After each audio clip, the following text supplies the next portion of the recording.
Greetings and welcome back to the channel. The Battle of Yavin was the first major battle between the Galactic Empire and the Rebel Alliance. During this battle, Mon Mothma and Hera Syndulla were not present. In this video, we are going to explain the reason why the two heroes were not on Yavin, and we will try to provide an explanation for this action. But in order to explain their absence, we must explore their stories.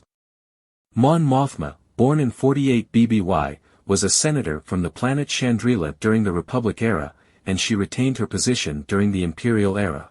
Mon Mothma was secretly one of the leading members of the Rebel Alliance aiming to restore the Republic. Mon Mothma served as a senator during both the Republic and Imperial eras. Every chancellor was required to stand for election after 4 years. Chancellor Palpatine was elected in 32 BBY, but due to the rise of the Separatists and their attacks against the Republic, he did not hold new elections.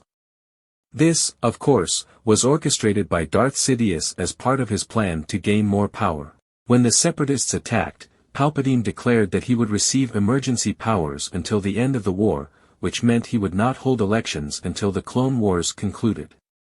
This possibility had existed from the beginning of the Separatist crisis, but he made it official at the start of the war when it became clear that the attacks would escalate into a galactic conflict.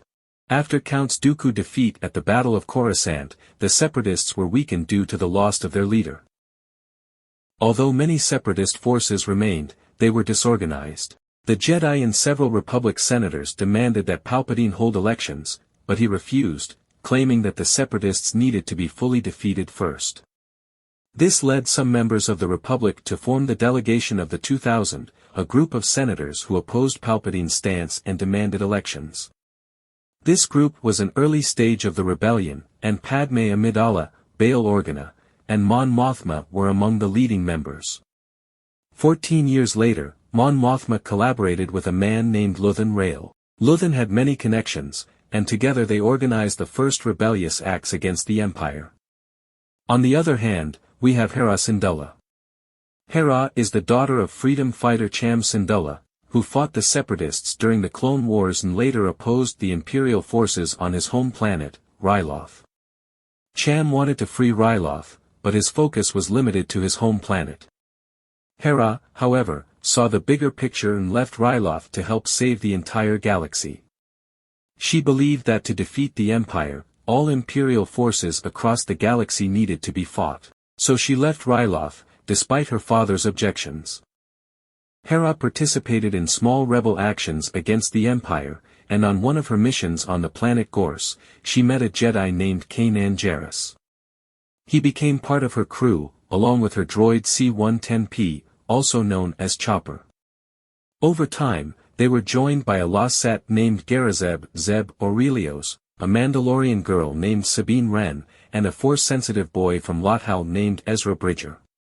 Together, they fought the Empire on Lothal, but Hera Syndulla was secretly working with the Phoenix Group, a rebel faction led by Senator Bail Organa. Later, Hera revealed her connection with Organa, and the Spectres became official members of the Phoenix Cell. This rebel cell fought against the Empire, and in 3 BBY, they established a secret base on the planet Atollon. In 2 BBY, the Gorman Massacre occurred, where Imperial forces slaughtered peaceful protesters on the planet Gorman. Mon Mothma openly condemned the incident in the Imperial Senate, which led to her being pursued by the Empire. The rebellion, particularly the Spectres, rescued her, and this act revealed Mon Mothma's true intentions to the galaxy. Grand Admiral Thrawn, serving the Empire, discovered the location of the rebel base and launched an attack. Thrawn managed to defeat the Phoenix Cell, and the survivors retreated to the Massassi Group, on the moon Yavin 4, which was under the command of Mon Mothma and Jan Dodonna. As the Empire intensified its oppression on Lothal, Mon Mothma sent the Spectres to fight back. In this battle, Kanan Jarrus was lost, and Ezra Bridger went missing after using the Force to call and tame the Purgils, which carried him and Thrawn's ship, the Chimera, into hyperspace. Following this, the rebels destroyed the Imperial Command Center and liberated Lothal. During the events of Rogue One, we see Mon Mothma, Hera Syndulla, and Bail Organa present on Yavin. Bail Organa later left to return to his home planet, Alderaan.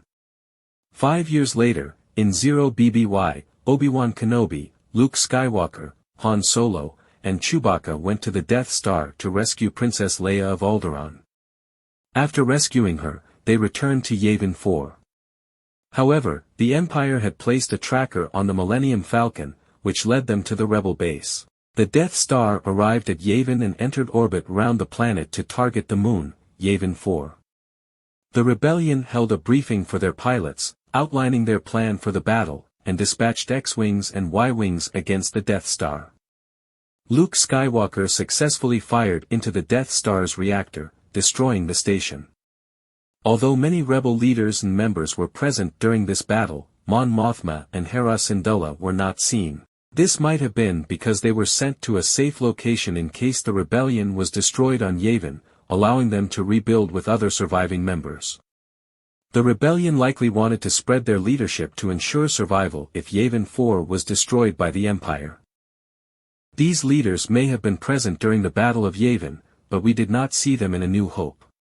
Hera might also have been on Lothal, anticipating an Imperial counterattack to retake the planet, an attack that never came. They might also not being present during the ceremony which Princess Leia gave medals to Luke Skywalker and Han Solo because the battle was not over yet. The rebellion will soon leave Yavin because the Empire will return to destroy them. So they remained hidden in order to be safe. All of the ideas presented in this video are based on speculation, and we do not know if they are true because there is no official canon explanation from Disney or Lucasfilm. We are simply making logical assumptions that fit well within the Star Wars canon timeline.